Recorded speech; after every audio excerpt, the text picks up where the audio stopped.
உழைக்கிற வர்க்கம் மட்டும் உள்ளங்கால பிறந்தவன் சொல்றவங்களோட தத்துவத்தை எரிச்சு காட்டண்டா. மனுஷன் அடிமைப்படுத்துற கொடுமையை ஒழிக்கிற வரைக்கும் எனக்கு இனிமே தூக்கம் இல்லை. BWT சேனல் அரசியல்கள நிகழ்ச்சிக்கு தமிழக வெற்றி கழக கட்சியிலிருந்து தரணி ரமேஷ் அவர்கள் வந்திருக்கிறார்கள். வாழ்த்துக்கள் சார். வணக்கம் வணக்கம், வாழ்த்துக்கள் சார். இப்போ விஜய் சார் இது பண்ணுறாரு, கட்சி ஆரம்பிச்சிருக்காங்க, அதுக்கு பொறுப்பாளர்கள்லாம் போட்டுருக்காங்க சார். 95% பொறுப்பாளர்களாக மாநிலம் முழுக்க நியமனம் பண்ணிட்டாங்க. இப்போ பார்த்தீங்கன்னா அவர் யாரை சார்ந்து சார் இருப்பார், இல்லை அவரே தனிப்ப இதாக இருப்பாரா? இல்லை, அவர் யாரும் சார்ந்ததுமே இல்லையே. அவர் வைக்கிற மாதிரி கூட்டணிங்கிறது அது தலைமை நிலையத்தில் தலைமை கழகம் எடுக்க வேண்டிய ஒரு முடிவு. கூட்டணி பற்றி நம்ம மாவட்டத்தில் இருக்கிற நானும் மற்ற ஆட்களோ சொல்ல வாய்ப்பு இல்லை தானே. அது தலைமை கழகம் தான் அது கூட்டணியை பற்றி முடிவு செய்யும். இப்போ அவர் இஸ்லாமியர்களுக்கு என்ன மாதிரி வாக்குறுதி கொடுக்க போகிறாரு, கிறிஸ்தவர்களுக்கு என்ன மாதிரி வாக்குறுதி கொடுக்க போகிறாரு? இப்போ டிஎம்கே சொல்லுவது நாங்கள் உங்களுக்கு துணை இருப்போம், கிறிஸ்தவருக்கும் சரி, பட்டியல் சமூகத்திலும் சரி, இல்லை இஸ்லாமியர்களுக்கும் சரி, 3 பேர்த்துக்கும் வாக்குறுதி டிஎம்கே கொடுக்குது. அந்த வாக்குறுதியை அவர் கொடுப்பாரா? நீங்கள் வாக்குறுதி கொடுத்ததெல்லாம் கடந்த 2021 தேர்தலில் திமுக வாக்குறுதி கொடுத்ததெல்லாம் நிறைவேற்றிருக்கிறாங்களா என்கிறது தான் இப்போ பெரிய கேள்விக்குறியாகவே இருக்குது. எங்களோட தலைவர் தளபதி விஜய் அவர்கள் வாக்குறுதியை நிறைவேற்றவில்லை அப்படிங்கிறது தான் எங்களோட தொடர் பிரச்சாரமாக இருக்குது. அவங்க 505 வாக்குறுதியை கடந்த சட்டமன்ற தேர்தலில் கொடுத்தாங்க. அதில் 30% வாக்குறுதியை கூட அவங்க நிறைவேற்றலை. 30% நிறைவேற்றலைன்னா மேல அவங்க கிடையாது. இப்போ பஸ் விடுறேன்றாரு, 1000 ரூபா பணம் கொடுக்குறேன்னாங்க, மற்ற எல்லாத்தையும் அவங்க செஞ்சுட்டு தானே இருக்காங்க. சின்ன இதை மட்டும் தானே விட்டாங்க. இதில் தேர்தல் அறிக்கையில் அவங்க சொல்லியிருந்தது இல்லத்தரசிகளுக்கு 1000 ரூபா தரேன்னு சொல்லியிருந்தாங்க. அது 3 ஆண்டுகள் கழிச்சு தான் தகுதி உள்ள இல்லத்தரசிகள் அப்படின்னா. இல்லத்தரசிகளுக்கு என்ன தகுதி இருக்கணும்? இல்லத்தரசிகள் ஒரு குடும்பத்தோட தலைவியாக இருக்கணும். அதில் தமிழ்நாட்டில் உள்ள ஒரு அத்தனை குடும்பத்தில் உள்ள தலைவிகளும் குடும்ப தலைவி தான். அவங்களுக்கு என்ன தகுதி தேவைப்படுதுன்னு முதலமைச்சர் இது வரைக்கும் சொல்லவே இல்லை. அவர் என்ன அதை தேர்தல் அறிக்கையில் சொல்லியிருக்கணும்ல. விரிவாக சொல்லணும். தேர்தல் அறிக்கைங்கிறது என்ன, நீங்க என்ன செய்ய போறீங்க இந்த 5 ஆண்டுகள்ல அப்படிங்கிறத விரிவாக சொல்றது தான் தேர்தல் அறிக்கைன்னு சொல்றது. அவங்களால செய்ய முடியாத செய்யக்கூடியதை கூட அவங்க இது வரைக்கும் செய்யல. தேர்தல் வரட்டும், தேர்தல் அறிக்கையை வெளியிடுவாங்க. தமிழக மக்கள் ஆட்சி கட்டில தளபதி அண்ணன் விஜயை அமர வச்சா கண்டிப்பா அந்த தேர்தல் அறிக்கையில் என்னென்ன சொல்லியிருக்காங்களோ முதல் 6 மாதத்திலே செஞ்சிருவாரு. அவர் எந்த ஒரு அரசியலையுமே பார்க்கல இது வரைக்குமே. அதே மாதிரி யாரையும் மக்களையும் இது வரைக்கும் நேருக்கு நேரம் சந்திச்சதும் கிடையாது. அவருக்கு அரசியல் பின்பலம் இருக்கான்னு பார்த்தா அதுவும் இல்லை. அவர் நடிகர் தான். நடிகரா இருந்து திடீர்னு ஆரேன்னு சொல்றாரு. அது மக்கள் எந்த அளவுக்கு அவங்க நம்புவாங்க? இதெல்லாம் நீங்க உதயநிதிட்ட கேட்க மாட்டேங்கிறீங்க. உதயநிதி கொலம்பியா பல்கலைக்கழகத்தில் அம்பேத்கர் மாதிரி படிச்சுட்டு வந்தவரா? ஆக்ஸ்போர்ட் யூனிவர்சிட்டியில் அம்பேத்கர் மாதிரி பொருளாதாரம் படிச்சுட்டு வந்தவரா? ஏன் உதயநிதிட்ட கேட்க மாட்டேங்கிறீங்க? அவர் ஒரு தோல்வி அடைந்த நடிகர், சினிமா துறையில் தோல்வி கண்ட நடிகர் உதயநிதி. அவர் ஒரு ஃபோக்கஸுக்காண்டி சினிமாவில் நடிக்க வச்சார். அவங்க அப்பா எடுபடலை. என் மகன் அரசியலுக்கு நான் கொண்டுட்டு வர மாட்டேன்னு உறுதி கொடுத்தாரு. அப்புறம் அரசியல் கொண்டு வந்தார். என் மகனுக்கு எம்எல்ஏ சீட்டு கொடுக்க மாட்டேன், இது இப்போ குடும்ப கட்சி இல்லை அப்படின்னாரு. அப்புறம் எம்எல்ஏ சீட்டு கொடுத்தாரு. அப்புறம் அவரோட நண்பர் அகில உலக உதயநிதி ரசிகர் மன்ற தலைவர் திருச்சியை சேர்ந்த மகேஷ் இப்போ அமைச்சராக இருக்கிறார். அவரை விட்டு உதய்க்கு அமைச்சர் பதவி கொடுக்கணும்னு சொல்ல வச்சாரு மீடியாக்களில் சொன்னார். அப்புறம் அமைச்சர் பதவி கொடுத்தாரு. 6 மாதத்துல துணை முதல்வர் ஆக்கிட்டாரு. அவர் சினிமா நடிகர். அவற்றெல்லாம் இந்த ஊடகங்கள் போய் கேள்வி கேட்க மாட்டேங்கிறீங்க. அவங்க அப்பா யாரு? அவர் ஒரு டிவி சீரியல் தோல்வி அடைந்த டிவி சீரியல் நடிகர். அதே மாதிரி 2-3 திரைப்படங்களை நடிச்சு தோல்வி கண்டவர் தான் முக ஸ்டாலின். முக ஸ்டாலினுக்கு என்ன தகுதி இருக்குது? அவரும் திரைப்பட நடிகர் தானே. சரி, அவங்க அப்பா யாரு? அவரே வந்து திரைப்படத்துக்கு வசனம் எழுந்தவர் தான். ஒரு சூப்பர் ஸ்டார் உச்ச நட்சத்திரமா இருக்கிற தளபதி விஜய் நீங்க கூத்தாடின்னு சொல்றப்ப அந்த கூத்தாடிக்கு வசனம் எழுதின கருணாநிதி என்னன்னு அப்ப இத விஜயை பத்தி பேசுறோம். விஜய் வந்து எப்படி கேட்டீங்கன்னா அவர் வந்து வாக்குறுதி மக்களே டைரக்டா சந்திக்க மாட்டேங்கிறாரு. செகண்ட் ஃப்ளோர்ல இருந்து மக்களை இல்ல முதல்ல அவர் கட்சி ஆரம்பிக்க போறதா செய்தி அடிபட்டப்ப நடிகர் கட்சி ஆரம்பிக்க மாட்டாரு அப்படின்னாங்க. கட்சி ஆரம்பிச்சிடலாம், அவர் வந்து மாநாடு நடத்தி காட்ட முடியுமான்னாரு. ஒரே ஆண்டுல 1க்கு 2 மாநாடு விக்கிரவாண்டி கடந்த 21ஆம் தேதி மதுரையில மாநாடு கண்டுட்டாரு. மாநாடு நடத்திடலாம், மக்களை சந்திக்க முடியுமா அப்படின்னு கேட்கிறப்பதான் திருச்சிக்கு வர்றாரு. திருச்சி எந்த அளவு இயல்பு வாழ்க்கை நின்று போச்சுங்கிறதா நம்ம தொலைக்காட்சியில பார்த்தோம். கிட்டத்தட்ட 2 லட்சம் பேர் அவர் வந்து காண வந்துட்டாங்க, அவர் பேச்சை கேட்க வந்துட்டாங்க. இவங்க இதெல்லாம் வந்து அவருக்கு எதிராக பேசுறாங்களோ அதெல்லாம் அவர் நடத்தி காட்டிட்டு இருக்கிறாரு. இன்னைக்கு கூட நாகப்பட்டினத்துல மக்கள் வெள்ளத்துல மிதந்து வந்து அந்த மீனவர் பிரச்சனை, இலங்கை தமிழர் பிரச்சனை வந்து இதெல்லாம் வந்து பேசுறாரு. மக்கள் வந்து எளிதில் அவர் பேச்சை புரிஞ்சு கொள்ளக்கூடிய அளவு பெரியார் மாதிரி இலக்கிய நடையா இல்லாமல் பெரியார் மாதிரி இன்ஸ்டன்டா அவர் வந்து வந்தாரே தவிர இன்ஸ்டன்டா வந்தாரு. அவருக்கு பின்பணம் எதுவுமே கிடையாது, பணபலம் மட்டும் இருந்துச்சு. அந்த பணத்தை தூக்கி எறிஞ்சிட்டு பெரியார் வந்தாரு. பெரியார் அரசியல் இயக்கம் அவரு கட்சி எந்த விதத்துக்கும் இல்லை. இப்ப எம்ஜிஆர் நீங்க அவரு வந்து சொல்றாரு நான் எம்ஜிஆர் மாதிரி எம்ஜிஆரே வந்து அண்ணா திமுகல இருந்து அரசியலை கரைச்சு குடிச்சு அதுக்கப்புறம் கட்சி ஆரம்பிச்சவர் தானே எம்ஜிஆர். ஆமா, இவர் அந்த அந்த அரசியல் இல்ல இது வந்து உங்களுக்கு வந்து இன்னொரு கட்சியில இருந்துட்டு வந்தாதான் அரசியல்வாதியை ஏத்துக்குவீங்களா? அப்படி இல்ல. எப்படி கேட்டீங்கன்னா ஒரு மக்கள் அணுகக்கூடியது, அது அணுகக்கூடிய இல்லையே. எப்படி பார்த்தாலும் வந்த எல்லாருமே இப்ப முதலமைச்சர் ஸ்டாலின் 20 வயசுக்குள்ளதான் வந்தாங்க. மூத்த ஆளுங்கன்னு பாத்தீங்கன்னா உங்களை மாதிரி ஒரு 1% 2% தான் வந்திருப்பாங்க. அதைத்தான் நான் கேட்கிறேன். அப்படிலாம் கிடையாது. நீங்க வந்து தவறா நீங்க வந்து பாக்குறீங்க. நீங்க வந்து தளபதி விஜயை காண்றதுக்கும் அவர் பேச்சை கேட்கறதுக்கு எல்லா வயது மக்களும் தான் வர்றாங்க. நீங்க அது இணையதளங்கள்ல பாருங்க. அவருக்கு ஆதரிச்சு பேட்டி கொடுக்குற ஊடகவியலாளர்கள் மற்றபடி வந்து பொதுமக்கள்லாம் அவர் வரணும், மாற்றம் வேணும்னு சொல்றாங்க. சும்மா வந்து ஒரு முத்திரை குத்துறது, அவருக்கு 20 வயசு 18 வயசு இளைஞர்கள் தான் இருக்கிறாங்க, ஒரு முத்திரை குத்துறது அதிகமா இருக்கிறாங்க. ஆனால் அனைத்து தரப்பு மக்களும் விஜய் அரசியலுக்கு வரணும், அவர் மாற்றம் தருவார், அவர் முதலமைச்சர் ஆகணும்னு அனைத்து தரப்பு மக்களுமே இந்த குடும்ப ஆட்சி ஊழலாட்சி அகற்றப்படணும்னு விரும்புறாங்க. இது நீங்களா ஊடகம் என்ன பண்றீங்க? திட்டமிட்டு அவரை வந்து இளைஞர்கள் மட்டும் தான் நேசிக்கிறாங்க. அப்படிலாம் கிடையவே கிடையாது. அனைத்து தரப்பு பொதுச் செயலாளருக்கு வயசு என்ன? அன்னைக்கு 63 வயசு. எங்க பொதுச் செயலாளர் ஆனந்தனோட வயது 63 வயது. அப்ப 63 வயது பொதுச் செயலாளரை 50 வயது எங்க தளபதி வந்து ஏற்றிருக்கிறார் அப்படின்னா அனைத்து வயது கடந்தவங்களும் இந்த இயக்கத்தில் இருக்கிறாங்க, கட்சியில் இருக்காங்கன்னு தான் அர்த்தம். இப்ப நீங்க சொல்றீங்க அவர் 50 வயசுக்குள்ள ஆனந்தன் இருக்காரு, பொதுச் செயலரா இருக்காரு. இப்ப அவரு ஒரு மக்களை சாலைக்கு இப்ப நீங்க ஒரு போட்டோவை பார்த்தீங்க, உங்களை பத்தி நீங்க போய் சிலைக்கு மாலை ஆயிட்டீங்க. அது மாதிரி விஜய் யாரும் எங்கேயும் போய் நீங்கள் வந்து இல்ல அரசு ஒரு மக்கள் செல்வாக்கு மிக்க அவர் வெளியிலே வந்தாலே லட்சக்கணக்கான தொண்டர்கள் கூடுறாங்க அப்படிங்கிறப்ப அரசு தான் பாதுகாப்பு கொடுக்கணும். நீங்க ஒண்ணும் இல்ல, திருச்சியில இருந்து விமானத்தில் இறங்கி முதலமைச்சரோ துணை உதயநிதியோ புதுக்கோட்டை வர்றாருன்னா 10 அடிக்கு ஒரு காவல்துறை நிக்கிறாங்க. ஆனா கடந்த வாரம் வந்து திருச்சிக்கு வந்த தளபதிக்கு எவ்வளவு பாதுகாப்புக்கு நின்னாங்க நீங்க நினைக்கிறீங்க? 100 போலீஸ் கூட இல்ல, கிட்டத்தட்ட 3000 போலீஸை நீங்க இறக்கிறதால்தான் அந்த கூட்டத்தை கட்டுப்படுத்த முடியும். இவங்க என்ன நினைக்கிறாங்க, வந்து கூட்டத்தை நம்ம ஒழுங்குபடுத்த வேணாம், இதன் மூலமாக மக்கள் மத்தியில அதிருப்தி ஏற்படும், தளபதி விஜய் அவர்களுக்கு தமிழக வெற்றி கழகத்தின் மேல மக்கள் குறைபடுவாங்க, வந்து விமர்சிப்பாங்க அப்படின்னு நினைச்சிட்டு தான் பாதுகாப்பு கொடுக்க மாட்டேங்கிறாங்க காவல்துறை. நீங்க எனக்கு விவரம் தெரிய புதுக்கோட்டைக்கு வந்து பிரதமராக இருக்கிறப்ப இந்திரா காந்தி வந்திருக்கிறாங்க, பிரதமராக இருக்கிறப்ப ராஜீவ் காந்தி வந்திருக்கிறாங்க. அப்பெல்லாம் பாத்தீங்கன்னா வந்து லட்சக்கணக்கான மக்கள் திரளுவாங்க தான். சாலை இருபுறமும் கட்டை கட்டி அந்த சவுக்கு கட்டையோ அல்லது தைலமர கட்டையோ கட்டி ஒழுங்குபடுத்துவாங்க போலீஸ், காவல்துறை ஒழுங்குபடுத்தும். ஆனா இது திட்டமிட்டு வந்து இவரோட வந்து அந்த பயணத்தை சீர்குலைக்க வேண்டும் சொல்லிட்டு திமுக அரசு பயந்து போய் இதை செய்யுது. விஜயகாந்துக்கு அதோட கூடுதலான கூட்டம் தான் வந்து நடிகர் நமக்கு தெரியும். வந்து அண்ணன் விஜயகாந்த் அவர்கள் நாங்கள் குறைச்சி மதிப்பிடல. ஆனால் அண்ணன் விஜயகாந்துக்கு வந்த கூட்டங்களை விட வந்து 3 மடங்கு 4 மடங்கு கூட்டம் அதிகமாக வருது. நீங்க டைம்ஸ் ஆஃப் இந்தியா, நீங்க கடந்த மாதம் 21ஆம் தேதி ஆகஸ்ட் 21ஆம் தேதி மதுரையில் நடந்த மாநாட்டை டைம்ஸ் ஆஃப் இந்தியா வந்து எந்த அரசியல் கட்சியும் சாராத ஒரு ஏடு, அந்த ஏடு எழுதியிருக்கிறது 14,86,000 பேர் கூட்டினாதான் அவங்க சொல்லியிருக்கிறாங்க.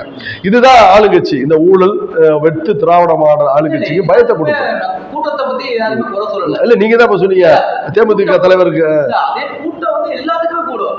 இப்ப தேமுதிக தலைவர் விஜயகாந்த் முத வரும்போது இதே நெருக்கடி கண்டிப்பா எடுத்திருக்கும். அவருக்கும் இல்லாமலாம் இருக்காது, கொடுத்தாங்க. யாரு மாற்றா ஒரு சக்தி வந்தது என்றால் வந்து எந்த கட்சியும் செய்யாத அளவான நெருக்கடிகளை திமுக கொடுக்கும். அதை விட கட்சிகளை உடைக்கிற வேலையும் திமுக பார்க்கும். நீங்க ஒண்ணு எடுத்துக்கீங்கன்னா, நீங்க வந்து 2009 ஈழ பிரச்சனை உச்சத்தில் இருந்த நேரம், இங்க வந்து முதலமைச்சர் கருணாநிதி அவர்கள் தான் முதலமைச்சராக இருந்தாங்க. உச்சத்தில் இருந்த நேரம், அந்த நேரத்தில் வந்து மக்கள்லாம் இறங்கி வீதியில் போராடினாங்க. அரசியல் கட்சிகள் போராடினாச்சு. திமுக தவிர அத்தனை கட்சியும் போராடிச்சு, பாரதிய ஜனதா உட்பட போராடிச்சு. வந்து கலந்துக்கிட்டாங்க. போராட்டம் நான்லாம் இங்க புதுக்கோட்டை தலைமை எடுத்து நடத்தினேன். அப்போ வந்து கலந்துக்கிட்டாங்க, எல்லாருமே வந்து கலந்துக்கிட்டாங்க. ஆளுங்கட்சி கலந்துக்க முடியாது வந்து அப்படின்னு சட்டம் கிடையாது, கலந்துக்க கூடாதுன்னு சட்டம் கிடையாது. ஒரு இலங்கை வந்து தமிழர் பாதுகாப்பு சொல்லி நிதியெல்லாம் அவர் திரட்டினாரு, கலைஞர் திரட்டினாரு. நான் அந்த இதுக்கு சொல்ல வரல. அப்ப வந்து வணிகர் சங்கங்களின் பேரவை பெரிய அளவு ஆதரவு கொடுத்துச்சு. ஒரே மாதத்துல வந்து 3 கடையடைப்பு நடத்தி காமிச்சாங்க. இது கோபத்தை உண்டாக்குனது அன்னைக்கு இருந்த துணை முதலமைச்சர் ஸ்டாலினுக்கு. வணிகர் சங்கத்தையே உடைச்சாரு ஸ்டாலின். இன்றைக்கு பாருங்க வந்து பாட்டாளி மக்கள் கட்சியை இன்னைக்கு திட்டமிட்டு உடைச்சிருக்காங்க. அவர் வந்து பாட்டாளி மக்கள் கட்சி, அன்புமணி தலைமையில உள்ள பாட்டாளி மக்கள் கட்சி அதிமுக ஆதரிக்க போகுது அப்படிங்கிற குடும்ப சண்டைலாம் கிடையாது. திட்டமிட்டு நீங்க வந்து இன்னும் ஆதாரப்பூர்வமா சொல்லுவோம் அப்படின்னா ஜி கே மணியை வந்து கையில் எடுத்து கட்சியை உடைக்கிறாங்க. இதே மாதிரி வந்து அவங்களுக்கு மாற்றா வர்ற கட்சிகளை பூரா வந்து உடைக்கிற வேலையா திமுக பார்த்து. விஜய் வந்து ஆட்சிக்கு வருவான்னு சொல்றீங்களா, இல்ல பெருவார ஓட்டு அவர் கைப்பற்றுவார்னு சொல்றீங்களா? எங்க ஆட்சிக்கு வர்றதுக்கு தானே கட்சி ஆரம்பிச்சிருக்கோம். அரவிந்த் கெஜ்ரிவால் வந்து கட்சி ஆரம்பிச்சு 3 மாசத்துக்குள்ள இங்க ஆட்சியை பிடிக்கிறான்னு நம்ம ஏத்துக்கிறோம். ஆமா, நீங்க 2 வருஷத்துக்கு மேல ஆயிடுச்சு. விழிப்புணர்வு அதிகமா இருந்ததுனால உடனே அவங்க வந்து இது பண்ணாங்க. என்ன விழிப்புணர்வு அராஜகம் எல்லாமே இருந்தது. இங்க என்ன இல்ல இங்க என்ன இல்ல அராஜகமோ இது இல்ல, எல்லாம் 100% எஜுகேட்டட் இல்ல. நீங்க அப்படிதான் சொல்ல முடியாது. டெல்லியையும் நீங்க தமிழ்நாட்டையும் ஒப்பிட்டா வந்து டெல்லியும் கல்வி வளர்ச்சியில வந்து மேலோங்கிய மாநிலம் தான். தமிழ்நாடு கல்வி வளர்ச்சியில கடந்த 60 ஆண்டுகள மேலோங்கிய மாநிலம் தான். அங்க என்ன புரிதல் இருக்கோ இங்க அதே புரிதல் இந்த மக்கள்கிட்ட இருக்கு. ஆனால் இங்க என்ன ஒரே தப்பு, இந்த திமுக காரர்கள் காசு கொடுத்து ஓட்ட வாங்குவாங்க. நீ திருமங்கலம் ஃபார்முலானே வச்சிருக்கிறாங்க. நம்ம மறைந்த முதலமைச்சர் கருணாநிதியோட மூத்த பிள்ளை அழகிரி வந்து திருமங்கலங்கிற தொகுதியில இடைத்தேர்தல் வந்தப்ப அன்றைய காலகட்டத்தில் 500 ரூபாய் பணம் கொடுத்து அவர் வெற்றி பெற்றாரு. அதை வேணா இங்க வந்து இந்த மக்கள்கிட்ட வந்து பணத்தை கொடுத்து வந்து அவங்க வந்து திசை திருப்ப வாய்ப்பு இருக்க ஒழிய, இன்றைக்கு இருக்கிற சூழல்ல இந்த மக்கள் விழிப்புணர்வா இருக்காங்க. பணத்தை கொடுத்தாலும் அது நம்மள்ட்ட இருந்து கொள்ளையடிச்ச பணம் தான் அப்படின்னு மாற்றி போடுவதற்கான வாய்ப்பு 100% இருக்குது. விஜய் வரதை பத்தியோ ஒண்ணுல ஒரு மாற்றம் வரும். ஆனா பட் வருவாரா அப்படிங்கிற ஒரு கேள்விக்குறியில மக்கள் ஓட்டு போடணும்ல. மக்கள் ஓட்டு போடதான் நாங்க இருக்கிறாங்க. மக்கள் இன்னைக்கு இல்ல நீங்க பாக்குறீங்க வந்து எந்த ஊருக்கு வந்து மாவட்டத்துக்கு தளபதி விஜய் போனாலும் அந்த மாவட்டம் வந்து இயல்பு வாழ்க்கை நின்று போயிருது. அந்த அளவான கூட்டம் வருது. அந்த கூட்டம் வந்து சாதாரண கூட்டம், ரசிகர் கூட்டம் மட்டும் கிடையாது. ஒவ்வொருத்தர் தோல்லையும் வந்து தமிழக வெற்றி கழகத்தினுடைய கொடி வந்து அந்த கலரான வந்து அந்த சால்வை தொங்குது. காத்துட்டு இருக்காங்க, 7-8 மணி நேரம் காத்துட்டு இருக்கிறாங்க. நீங்க 80களில் புரட்சி தலைவர் எம்ஜிஆருக்கு என்ன கூட்டம் எப்படி அவருக்காண்டி காத்துக்கிட்டு இருந்தாங்களோ அதே அளவான அந்த அதை விட கூடுதலான கூட்டம் அவருக்கு எப்படி காத்துக்கிட்டு இருந்தாங்களோ அதே மாதிரியான காத்திருப்பு தளபதி விஜய் அவர்களுக்கு இருக்குது. அதனால நீங்க சந்தேகமே பட வேணாம், 2026ங்கிறது தமிழக வெற்றி கழகத்தினுடைய வெற்றி ஆண்டாதான் இருக்கும். விஜய் வந்து விஜயகாந்த் மாதிரி வேட்டியை மடிச்சு கட்டிட்டு ரோட்ல நடந்து மக்களை சந்திச்சாருன்னா ஒவ்வொருத்தருக்கும் ஒரு ஸ்டைல். செகண்ட் ஃப்ளோர்ல இருந்துட்டுலாம் பேசுறாங்க. இல்ல செகண்ட் ஃப்ளோர்ல ஒவ்வொருத்தருக்கும் ஒரு ஸ்டைல். நீங்க முன்னாள் முதல்வர் கருணாநிதி அவர்கள் முதலமைச்சர் இருக்கிற காலங்களில் கோபாலபுரத்துக்கு நீங்க போயிட்டீங்கன்னா கவர்ல ஒரு 2000 ரூபாய் 1000 ரூபாய் போட்டு பார்க்கணும்னா பார்த்துட்டு வந்துடலாம். இன்றைய இருக்கிற முதலமைச்சரையோ இல்ல வந்து துணை முதலமைச்சரையோ ஒரு சாதாரண தொண்டை சந்திச்சிட முடியுமா? சந்திக்க முடியாது. அவர் தனக்கு தானே ஒரு இரும்பு தெரிய போட்டுட்டு அது அப்புறம் அவருக்கே பிஸிங்கிறப்போ ஒரு உச்ச நடிகர் அவர் வந்தாலே வந்து வந்து லட்சக்கணக்கான பேர் திரண்டு வர்றாங்கிறப்ப பாதுகாப்பு கருதி அதை வந்து இறங்க முடியும். போலீஸை பாதுகாப்பு கொடுக்க சொல்லுங்க. போலீஸ் பாதுகாப்பு 3000 போலீஸ் ஒரு நகரத்துக்கு வர்றாருன்னா பாதுகாப்பு கொடுக்க சொல்லுங்க மக்கள்கிட்ட இருந்து. வந்து நிச்சயமா வந்து தளபதி அவர்கள் இன்னும் கீழே இறங்கி அவர் வந்து மக்களை சந்திப்பார். அதோட ஒன்றும் மாற்றம் கிடையாது. இல்ல அவர் இது என்ன இப்ப இதை பொறுத்த வரைக்கும் பாத்தீங்கன்னா மக்கள் அரசியல் ரீதியா பேசுறது என்ன கேட்டீங்கன்னா, இவர் வந்தாரா இங்கேயே இருப்பாரா இல்ல பிஜேபியோட சேர்ந்துருவாரா அப்படிங்கிற ஒரு நோக்கம் இருக்குது. எல்லா மக்களுக்கும் ஒரு கருத்து இருக்குது. ஏன்னா அதே மாதிரி டிடிவி சொன்னாரு, அதே மாதிரி போயிட்டாரு. இப்ப அதே மாதிரி இப்ப வந்து சொல்றாரா இல்ல? இப்ப தமிழக வெற்றி கழகத்தினுடைய கொள்கை தலைவரா முதல்ல நிறுத்துறது தந்தை பெரியாரா, இரண்டாவது தலைவரா அண்ணல் அம்பேத்கர், மூணாவது வந்து எளிய மனிதராக இருந்த காமராஜர், அடுத்து வந்து வெள்ளையர்கிட்டமிருந்து 10 ஆண்டுகள் தன் நாட்டை வந்து இழந்து திரும்ப மீட்ட வேலு நாச்சியார், அப்புறம் சமூகப்படி செய்து காந்தியை நான் பார்க்கணும்னு விரும்பின அஞ்சலி அம்மாள். 5 பேர் தான் அவர் வந்து கொள்கை தலைவர்களாக சொல்லியிருக்கிறாங்க. முதன்மையான தலைவர்கள் அம்பேத்கரும் ஐயா பெரியாரும் தான். எந்த இடத்துலயுமே அவர் பேசலையே. கோவம், டென்ஷன், இன்னைக்கு ஒரு முதலமைச்சரை போய் அங்கிள்னு சொல்றது. ஏங்க அவர் அங்கிள் தானே கூப்பிட்டாரு. இப்ப நீங்க இப்ப அண்ணன் கூப்பிட்டா நீங்க அண்ணன் தானே கூப்பிடுங்க. நீங்க ஒரு அப்படி சொல்றது இல்ல, அங்கிள் தான் அவர் ஏற்கனவே கூப்பிட்டு இருக்கிறாரு. இப்ப கூட வந்து அவரை வந்து விரும்பி அன்பா கூப்பிட்டா பிடிக்கல அப்படின்னு சொல்லிட்டு சிஎம் சார் தான் சொல்றாரு. இப்ப ஒரு முறை மாநாட்டில் அங்கிள் அவர் என்ன தவறு மைடியர்னா உள்ளங்கவர் தான்.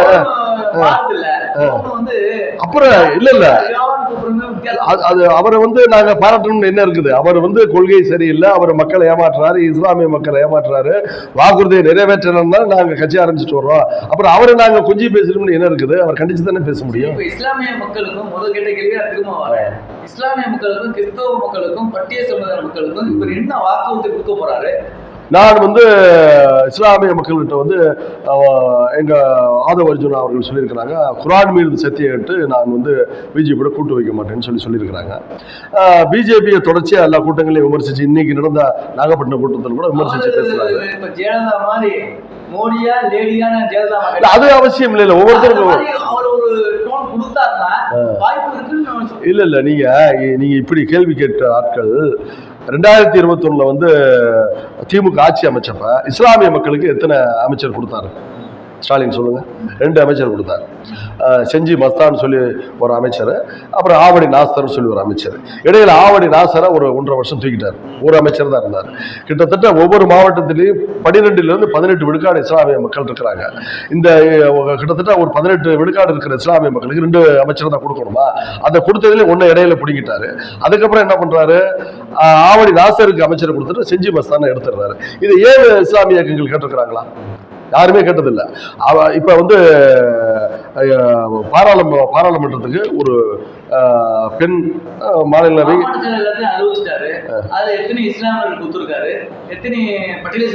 மாவட்ட செயல 1-2 பேர் தானே கொடுத்துருக்காங்க. நீங்க வந்து 18 விழுக்காடு இருக்காங்க. 18 விழுக்காடுல வந்து 17 விழுக்காட கொத்தா வந்து திமுக ஓட்ட போட்டுறாங்க. இந்த மக்களை ஏமாத்தி வாங்கிடுறாரு. நான் பிஜேபி எதுக்குறேன்னு நீங்க ஒண்ணு தெரிஞ்சுக்கணும். மோடி வந்து இந்திய நாட்டுக்கு வந்து அடையாளப்பட்டது எந்த ஆண்டு உங்களுக்கு தெரியுமா? 2002. 2002 தான் 3500 இஸ்லாமிய பெருமக்களை கொலை செய்து வந்து மோடி முதலமைச்சராக இருக்கிற போது கொலை செய்து அந்த கோத்ரா சம்பவம் நிறைவேற்றி அவர் வந்து அடையாளப்பட்டு போனார். அதை வச்சுதான் இன்னைக்கு வந்து பிரதமரா RSS அவரை முன்மொழிந்து 3வது முறையா பிரதமரா தேர்ந்தெடுத்திருக்கிறார். அத்வானி வந்தது ராமர் கோயில் இடிப்பு. ஆமா, அதுக்கு சம்பந்தம் இல்லை. அத்வானி இருந்தது. ஆனா அந்த 2002ல குஜராத் கலவரம் நடந்த போது பாரதிய ஜனதா கட்சியோட தமிழ்நாட்டில் கூட்டணி இருந்தது யார் தெரியுமா? திமுக தான் கூட்டணியில் இருந்தது. அது 1999 ஒரிசால ஸ்டேன் ஸ்டூவர்ட்ஸ் பாதிரியார் 10 வயது பையன் 8 வயது பையனோட உயிரோடு ஜீப்பில் வச்சு எரிச்சு கொல்லப்பட்டார். ஆஸ்திரேலியா நாட்டை சேர்ந்த கிறிஸ்துவ மத பிரச்சாரத்துக்கு வந்த பாதிரியார்கள். அப்ப யார் இருந்தது? திமுக கூட்டணியில பாரதிய ஜனதா கட்சி.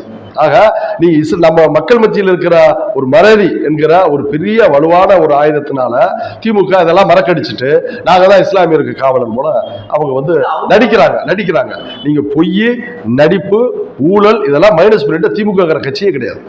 பொய் தான். அவங்க வந்து மூட்டையா பொய் அவுத்து விடுவாங்க.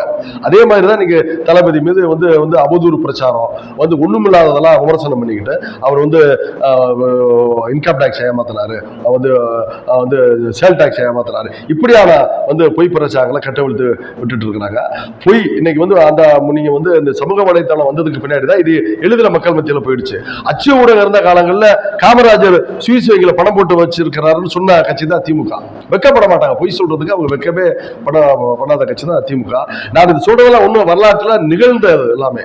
பிஜேபியோட கூட்டு வைக்காத கட்சியா சொல்லுங்க?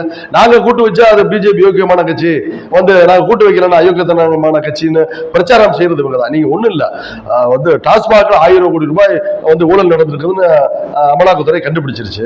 நிதி ஆயோக்குக்கு 4 வருஷமா போகாத வந்து கூட்டத்துக்கு போகாத முதலமைச்சர் மறுநாளே வந்து கூட்டத்துக்கு போறாரு. கூட்டத்தில் கலந்துக்கிட்டு தமிழ்நாடு திரும்பணுமா இல்லையா? அப்புறம் மாலையில போயிட்டு பிரதமரை சந்திக்கிறாரு. சந்திச்சு தன் மகன் மீது உண்டான விஜய் வந்தா மது விலக்கு வந்து அவர் தேர்தல் அறிக்கையில வந்து வாக்குறுதியா கொடுத்தா அது தலைமை முடிவு எடுக்கும். கண்டிப்பா தலைமை முடிவு. ஆனா படிப்படியா வந்து மது விலக்கை நாங்கள் கொண்டுட்டு வருவோம்னு சொன்ன வந்து முதலமைச்சர் மு.க. ஸ்டாலின் புதுக்கோட்டையில 2 கடையை மூடிட்டு FSL 2 தனியார் வந்து மதுபான கூடங்களா 4 திறந்திருக்கிறாங்க. 2 கடையை மூடிட்டு 4 கடை திறந்திருக்கிறாங்க. இவங்க படிப்படியா முடிவுன்னு சொல்ல அந்த வாக்குறுதியை கூட நிறைவேற்றல திராவிட முன்னேற்ற கழக அரசு, மு.க. ஸ்டாலின். அது தேர்தல் நேரத்தில் வந்து தலைமை அந்த வாக்குறுதி நாங்கள் சொல்ல முடியாதுல்ல, தலைமை எடுத்துதான் அந்த வந்து வாக்குறுதியை கொடுப்பாங்க. நாங்கள் சொல்ல முடியாதுல்ல, அந்த தேர்தல் அறிக்கை வந்தால் அந்த தலைமை முடிவு எடுத்து சொல்லுவாங்க. தேர்தல் வந்தா 2024 விஜய் கன்ஃபார்மா வந்துருவாரு. கண்டிப்பா மக்கள் எதிர்பார்க்கறாங்க, ஒரு மாற்றம் வேணும்னு எதிர்பார்க்கறாங்க. உங்களுக்கு விஜய் வந்தானா ஒரு இளம் முதலமைச்சர் வருவாரு, எல்லாம் சந்தோஷம். அப்ப நீங்க வாக்களிங்க. எப்படி கேட்டீங்கன்னா அவங்க கொடுத்த வாக்குறுதியை அவர் காப்பாத்துவாராங்கிற ஒரு நம்பிக்கை எல்லா மக்களும். இல்ல நீங்க கொடுக்க போற வாக்குறுதியை இஸ்லாமிய வாக்கோ இல்ல கிறிஸ்தவ வாக்கோ இல்ல பட்டியலிட வாக்குகள் மீனவர்களோட வாக்கும் இருக்குது. நீங்க பட்டியலினம் தான் நான் உங்களுக்கு வந்து தொடர்ச்சியா சொல்றேன். இந்த 2021 இருந்து 25க்குள்ள 25 வந்து ஆணவ படுகொலை நடந்திருக்குது. இந்த அரசுல ஆணவ படுகொலைக்கு தனிச்சட்ட ஏற்றம்னு சொல்லி அவங்க கூட்டணி கட்சியில் உள்ள அண்ணன் திருமாவளவன் வந்து கேட்டு இருக்கிறாரு. இதுவரைக்கும் வந்து அந்த சிறப்பு சட்டத்தை கொண்டுட்டு வரலாம். ஆணவ படுகொலைக்கு ஒரு சிறப்பு சட்டம் ஏற்றுங்கன்னு சொல்லிட்டு இருக்கிறாரு. ஆனா வருஷத்துக்கு 2 கொலை விழுந்துட்டு இருக்கு, 3 கொலை விழுந்துட்டு இருக்கு. இது வரைக்கும் வந்து ஒரு சிறப்பு சட்டத்தை ஏற்றவே இல்லை. பட்டியலின மக்களோட ஓட்டு தான் வேணும் உங்களுக்கு. பட்டியலின மக்கள் நீங்க வந்து பெரம்பலூர்ல வந்து தொடர்ச்சியாக வந்து வெற்றி பெற்றுக்கிட்டு இருந்தார் ஆர் ராஜா, அந்த கட்சியினுடைய துணை பொதுச் செயலாளர். அந்த பெரம்பலூர் தொகுதி புது தொகுதியா மாறிடுது. அவர் என்ன பண்றாங்க, இங்க இருந்து கொண்டுட்டு போயிட்டு நீலகிரி தனி தொகுதியில தான் நிறுத்த முடியுது. இதே செல்வி ஜெயலலிதா அந்த அம்மா வந்து முதலமைச்சர் இருந்தப்ப திருச்சிங்கிற ஒரு வந்து பெரிய ஒரு சென்னை, கோயம்புத்தூர், மதுரைக்கு அடுத்த ஒரு பெரிய ஒரு மாநகரம் உள்ள அந்த மாவட்டத்துல தலித் எழில்மலைன்னு சொல்லி அவங்க நிறுத்தி வெற்றி பெற வச்சாங்க. அவங்க சமூக நீதி காத்த வீராகாரின் வீரமணி பட்டம் கொடுத்ததுக்கு வந்து பொருத்தமா இருக்கிறாங்க. ஆனா இவர் சமூக நீதி கட்சின்னு சொல்லிக்கிட்டு இருக்கிற மு.க. ஸ்டாலின் வந்து ஒரு பொது தொகுதியில பட்டியலினத்தை ஒரு தலைவரை நிறுத்தி இது வரைக்கும் வெற்றி பெற வச்சதே கிடையாது. திமுகவுக்கு மாற்று நம்ம வந்திருக்கோம். கண்டிப்பா 2026 நம்ம வருவோம். இவரு எத்தனை பேருக்கு சீட்டு கொடுப்பா? இஸ்லாமியருக்கு, பட்டியலினருக்கு, தலித்துக்கு இல்ல அதெல்லாம் நீங்க தலைமை அதே வந்து வரும் கணிப்பு உங்களுடைய இது ஒரு நிச்சயமாக அவரு நான் சொல்றேன். சரி விஜய் எதுவுமே அறிவிக்க மாட்டேங்கிறாரு, அப்புறம் திமுக மட்டும் தான் நமக்கு அப்படி இல்லை கிடையாது. அதுதான் அது இஸ்லாமிய மக்கள் அதை நினைக்க கூடாதுதான். நான் அந்த 2002 அதுதான் அது நீங்க வந்து அப்படி நினைக்க கூடாதுன்னு தான் நான் 2002 வரலாறு சொன்னேன். இதை வந்து எல்லாம் மறந்துட்டு இருக்கிறாங்க. மோடி வந்து அந்த இனப்படுகொலை, இஸ்லாமிய மக்களை வந்து இனப்படுகொலை, மதவெறி படுகொலை செஞ்சப்ப திமுக பாஜகவோட கூட்டணி இது தோதா மறந்துட்டாங்க. இஸ்லாமிய சகோதரர்கள் மறந்துட்டு இருந்தா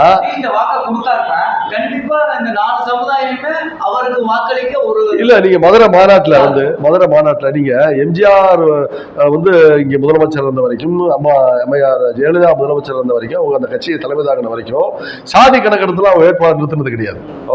எந்த சாதியை வேணாலும் இங்க வேட்பாளர். எம்ஜிஆர் காலத்துல சாதியே நம்ம வந்து கேள்விப்பட்டதே கிடையாது.